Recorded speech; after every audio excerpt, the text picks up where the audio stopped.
অনেকদিন হলেও শান্তিতে বিড়ি একটা খেতে পারি।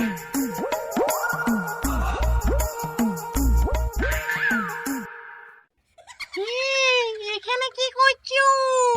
কে হে সুন্দরী তুমি? আমি এই বাড়ির ভূতমুঠি।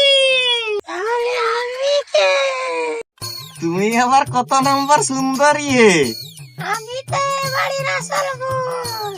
না, আমি আসল ভূত। আমি আসল ভূত। না, আমি আসল ভূত। না না, কেলা আমি আসল ভূত এই বাড়ি। না, কেলা আমি আসল ভূত। না না, আমি আসল ভূত। না, আমি আসল ভূত। আমি আসল ভূত। আমি আসল ভূত। আমি এখানে কি ছড়িয়ে বসে আছি? তোরা যদি বোঝে থাকুক যে আসল যে গায়েব হয়ে দেখা এখনই। ভূত আবার গায়েব হয় নাকি? না তো, ভূত তো গায়েব হয়নি কোনোদিনও। কে বললো যে ভূত গায়েব হতে পারেনি?